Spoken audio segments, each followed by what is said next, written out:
In 1943, it was one of our strategic aims to draw as many German forces as possible away from the Russian front and French coastal areas and to contain them on the Italian peninsula while liberating as much of Italy as might be possible with the means at our disposal. As the bulk of our supplies was directed to England for the forthcoming invasion, operations in Italy had to be conducted on an extremely limited scale. Thus it came about that during the winter months, the number of Allied divisions in Italy was greatly reduced. Yet so determined was their effort that they succeeded in holding in Italy a very large number of German divisions during the pre-invasion period. San Pietro in the 5th Army sector was the key to the Liri Valley. We knew it, and the enemy knew it. We had to take it, even though the immediate cost would be high. We took it, and the cost in relation to the later advance was not excessive. By its very nature, this success worked bitter hardships upon each individual soldier, calling for the full measure of his courage and devotion. The response of our 5th Army troops provides an inspiring page in our military history. To these individuals, living and dead, and to those who now continue in their tradition, this picture is dedicated.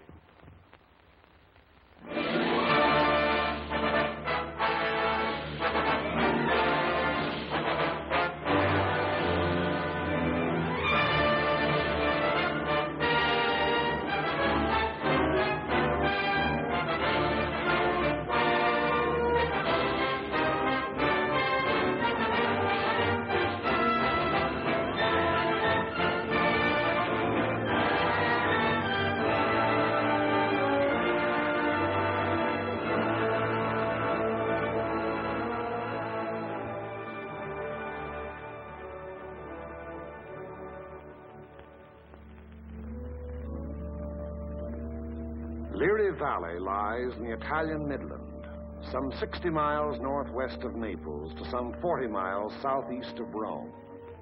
A wide, flat corridor enclosed between 4 walls of mountains. In winter, the highest peaks of the Liri Range ascend into the snows, but the valley floor with its olive groves and ancient vines, its crops of wheat and corn, is green the year around.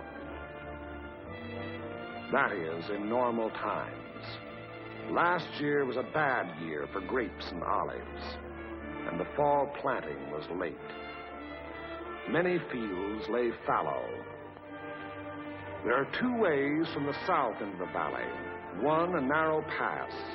The other, a high, scenic road over the mountains. They converge before the site of the ancient village of San Pietro, which for 700 years has stood at the threshold of Liri Valley, welcoming the traveler.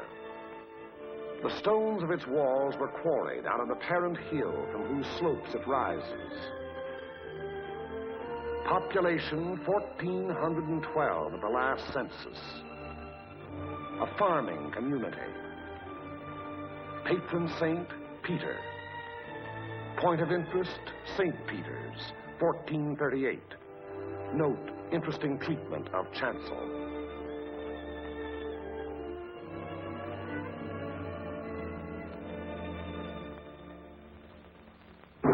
From the end of October 1943 until the middle of December, San Pietro and the surrounding ground was the scene of some of the bitterest fighting on our 5th Army front. The Italian campaign had entered its second phase, to push forward again after a static period brought on by heavy seasonal rains. Our battle lines were haphazard as the terrain itself, with its flood-swollen rivers that twisted back and forth across our line of march so that each river seemed like 5. And where there was no river to cross, a mountain blocked our going, each peak ahead being a few meters higher than the last we had won, so that each new peak had to be fought for, the hard, uphill way, with the enemy looking down our throats. They had had time to fortify and camouflage their positions. No amount of artillery fire or aerial bombardment could force them to withdraw. That was for the infantry to do, employing those weapons that confine and destroy life in narrow trenches, caves, and fighting holes. It was up to the man with the rifle, the man under fire from all weapons, the man whose way all our weapons, land, air, and sea, serve only to prepare. It was up to the foot soldier to attack a hidden enemy over ground that was sown with mines, the anti-personnel S-mines that fly up at a footfall to explode beneath the groin. Nowhere along the entire front were enemy preparations more elaborate than in the San Pietro area. For San Pietro stands at the threshold of Leary Valley, and through Leary Valley, wide and level, runs the most highly prized length of road south of Rome. By early December, we had taken or were holding high ground to the northeast, east, and south of San Pietro, the Camino Maggiore hill mass being last to fall. An Italian brigade under Allied command had made a vain attempt to capture Mount Lungo, possession of which would have acted greatly to our benefit in the impending action. The Italians were all but annihilated. In view of their excessive losses, further operations against Mount Lungo's strategic heights were abandoned. And it was decided to make a direct frontal assault on enemy positions in and around San Pietro.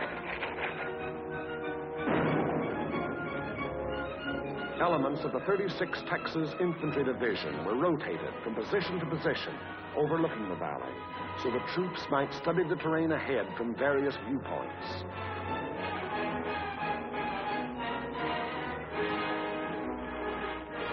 Patrol activity was continuous.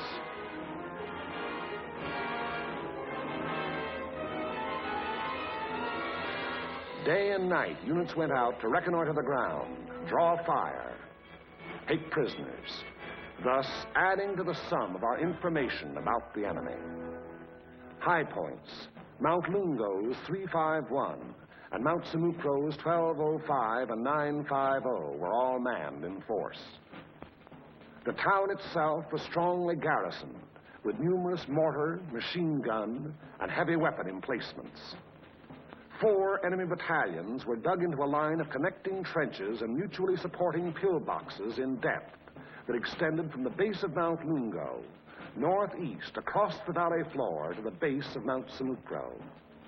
Another battalion was organized to defend the high ground northwest of San Pietro. Areas before these positions were heavily mined and held a confusion of barbed wire and booby traps. On the afternoon before, D-Day and H-Hour were communicated to battalion commanders.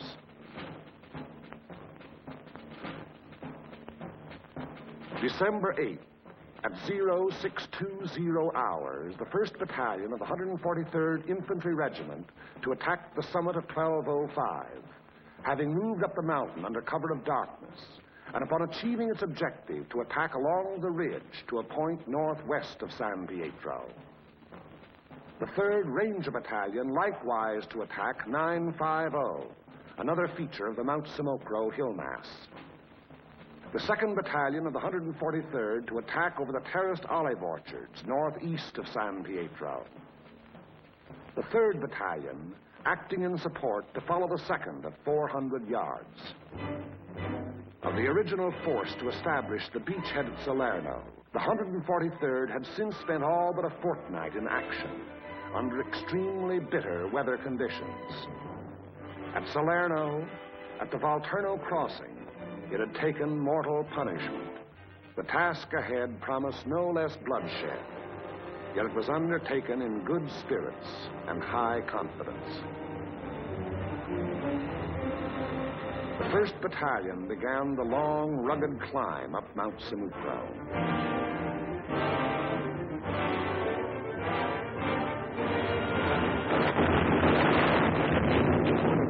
As night fell, our artillery opened up, and throughout the night hours, intense fire was laid down on the enemy's main line of resistance.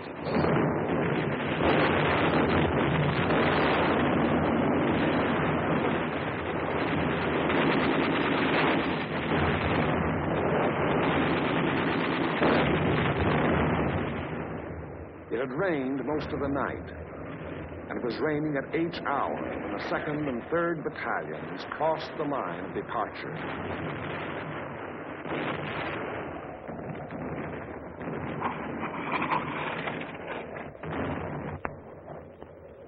Some 200 yards forward, they encountered mines and automatic fire from pillboxes.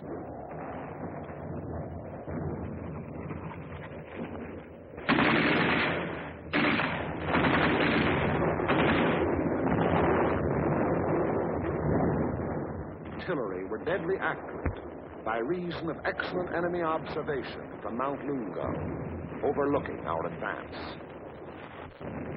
which continued another 200 to 400 yards.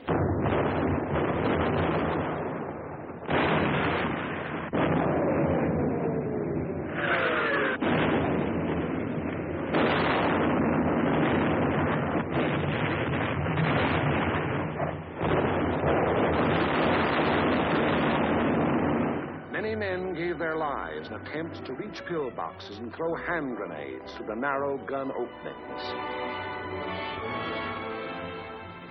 The 3rd Battalion was committed.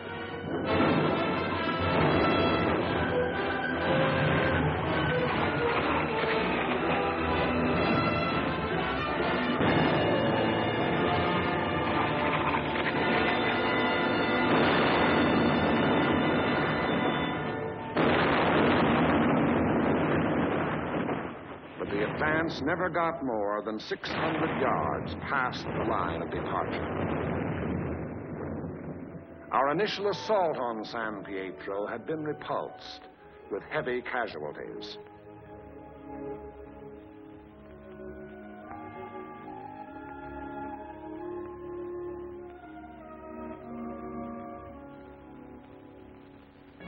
The attack on Hill 1205, however, was a brilliant success. Leading elements of the 1st Battalion had gained the summit of the objective before a strongly entrenched enemy knew that an assault was in progress.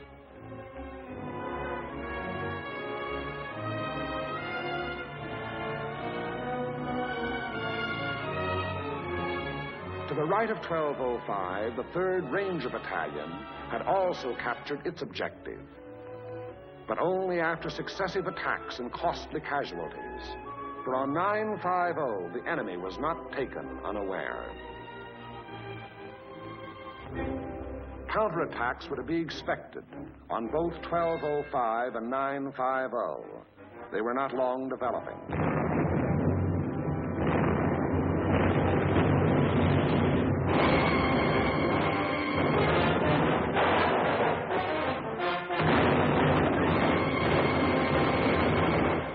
Was launched during the early daylight hours, and even as it was beaten off, another took form.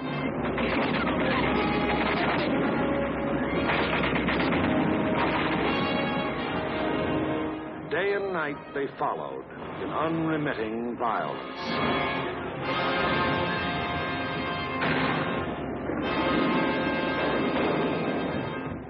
The toll of enemy dead mounted with each new attempt.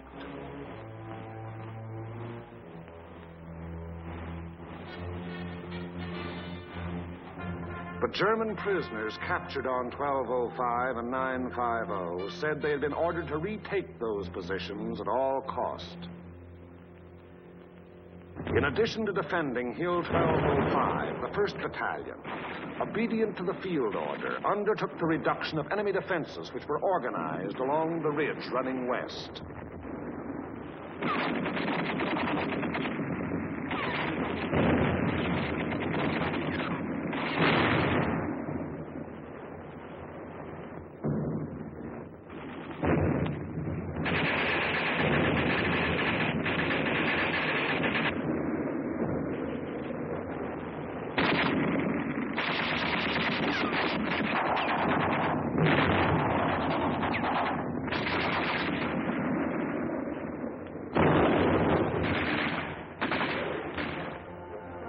On the 12th of December, the 1st Battalion was reinforced by the 504th Parachute Battalion, which took over and maintained the defenses of 1205 and 950.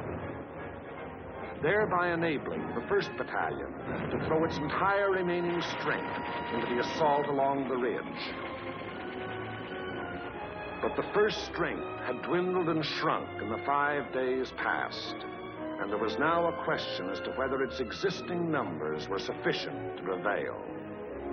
Reports during the night of the 14th of December stated that the enemy was offering bitter resistance and that the issue was in grave doubt. Meanwhile, on the Ollie terraces below, the 2nd and 3rd Battalions had twice again attempted to reach their objective. Both times they had come up against a wall of automatic weapon, mortar, and artillery fire. Volunteer patrols made desperate attempts to reach enemy positions and review strong points. Not a single member of any such patrol ever came back alive. Our attacking forces were furnished excellent aerial cover by Allied fighter patrols. But now and then, enemy planes were able to slip through and to bomb and strafe our positions, which to all purposes had remained unchanged since the 1st day.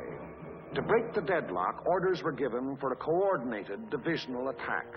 The 2nd and 3rd Battalions of the 143rd to proceed in the execution of the original orders.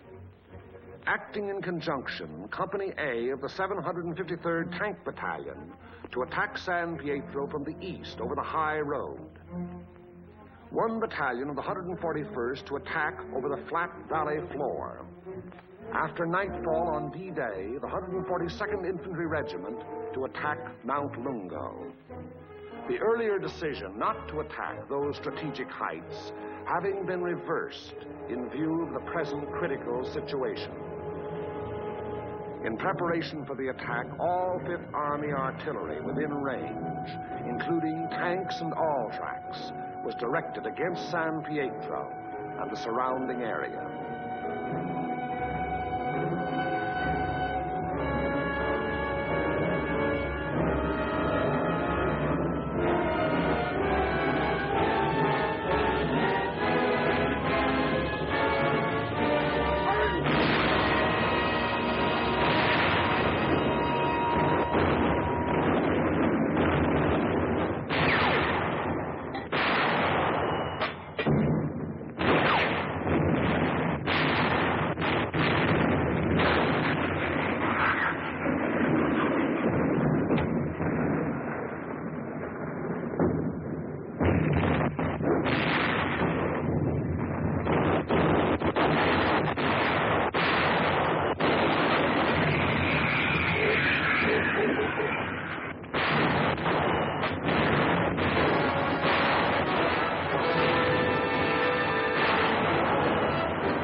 H hour, 1200 hours.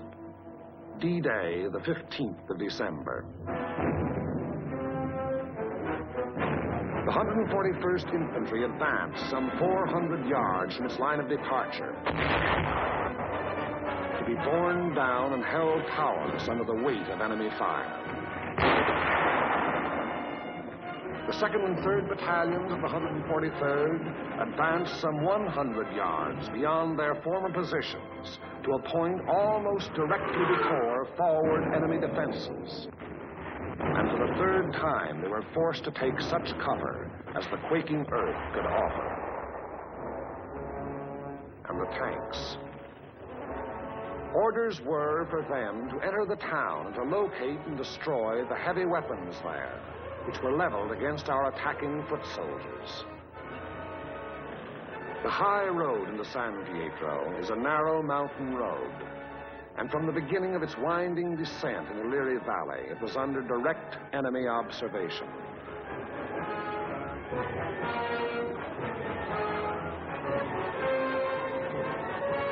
"16 tanks started down that road. 3 reached the outskirts of the town.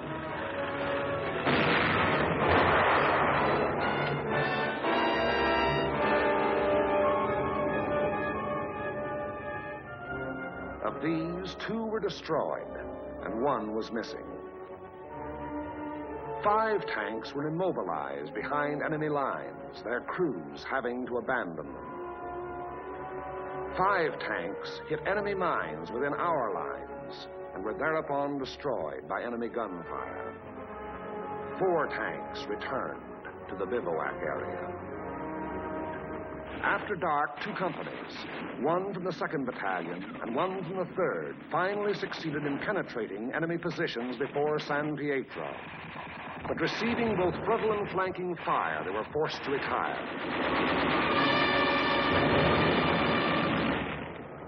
Company E having been reduced in strength to a handful of riflemen, and Company L faring little better.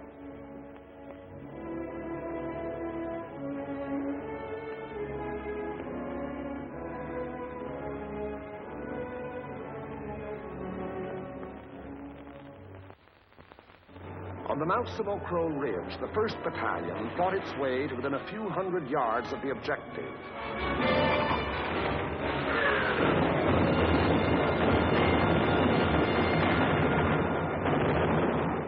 But it had paid for ground gained at the rate of a man a yard, and it did not have strength to carry the fight any further forward.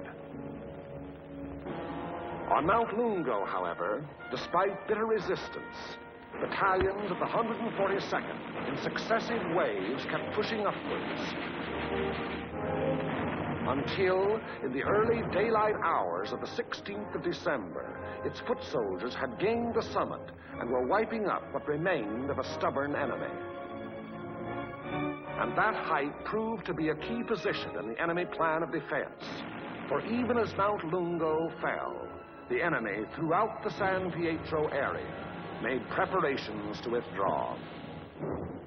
Almost invariably, the enemy will counterattack to cover a withdrawal. The first violent thrust was delivered within a few hours.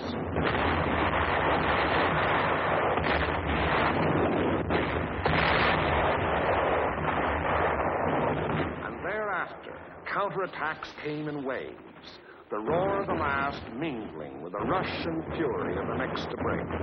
Many companies lost all their officers. Enlisted men came forward as inspirational leaders to rally their battered companies into resisting yet one more onslaught. Our own artillery was brought to fall within 100 yards of our front-line elements. After 5 hours, during which the earth never ceased to tremble, counterattacks ended, indicating the withdrawal of the enemy's main body had commenced.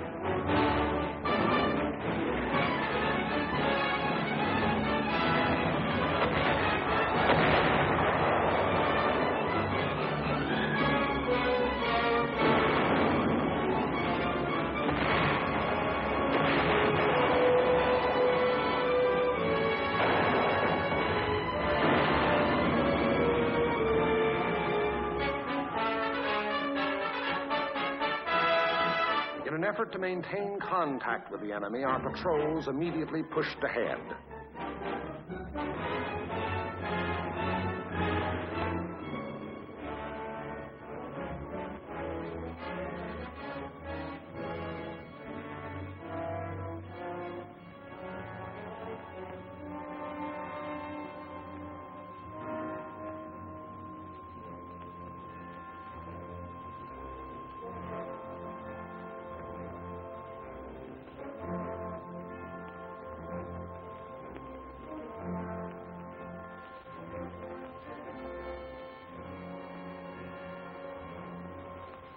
Entering the town, they discovered that San Pietro was ours for the taking.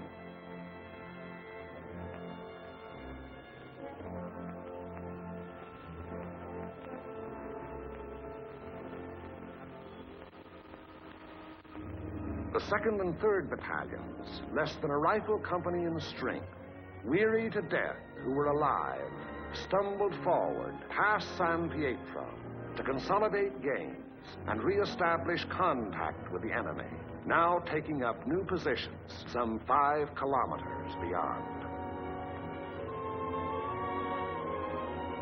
That is the broad shape of the Battle of San Pietro, which was but the first of many battles in the Erie Valley. It was a very costly battle. After the battle, the 143rd Infantry Regiment alone required 1,100 replacements.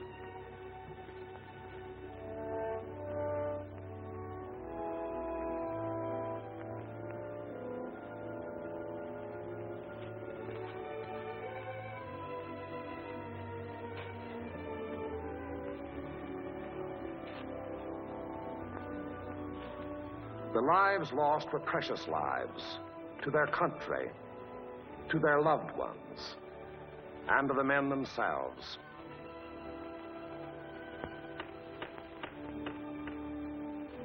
For the living of the 143rd Infantry Regiment, more than 100 decorations for acts of valor above and beyond the call of duty.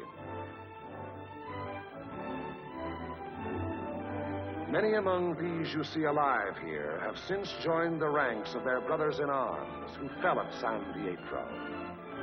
For ahead lay San Pietro and the Rapido River and Casino, and beyond Casino more rivers and more mountains and more towns, more San Pietros, greater or lesser, 1,000 more. As the battle passed over and beyond San Pietro, westward, townspeople began to appear, coming out of their caves in the mountains where they had stayed in hiding during the enemy occupation. They were mostly old people and children.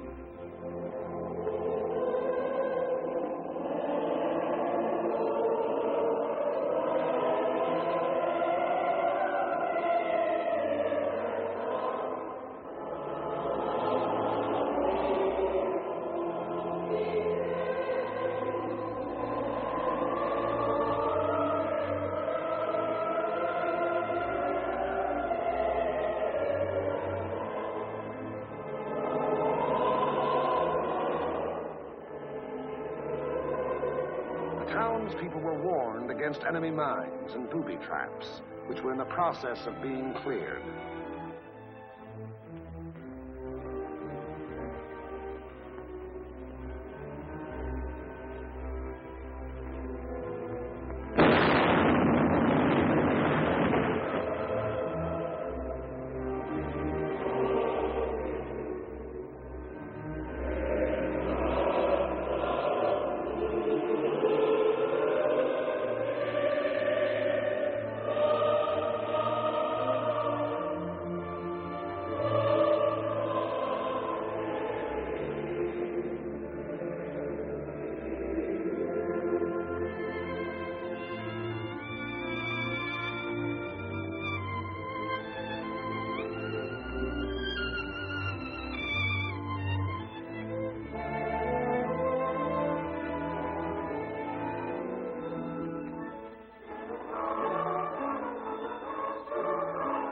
Children are able to forget quickly. Yesterday they wept. Today there are smiles and even laughter.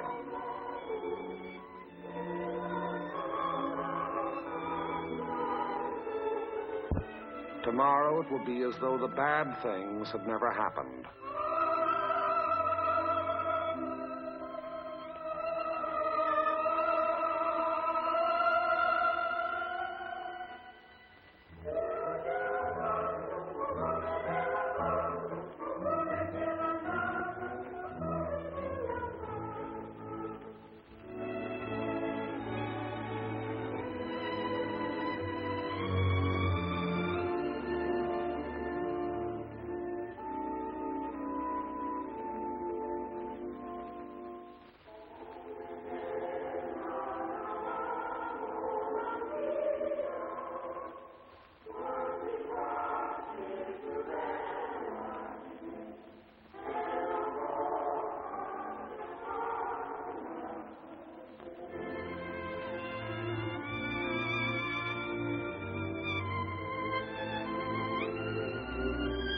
Living was resumed in San Pietro.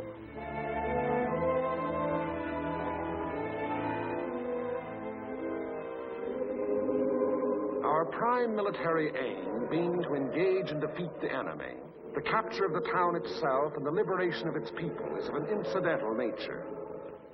But the people in their military innocence look upon us solely as their deliverers. It was to free them and their farmlands that we came.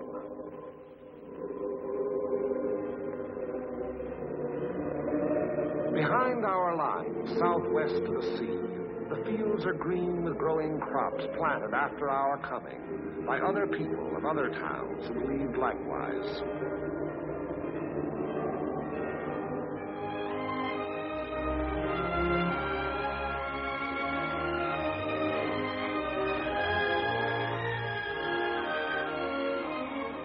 The new won earth at San Pietro was plowed and sown.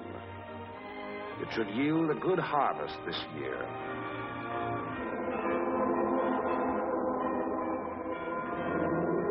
And the people prayed to their patron saint to intercede with God in behalf of those who came, delivered them, and passed on to the north with the passing battle.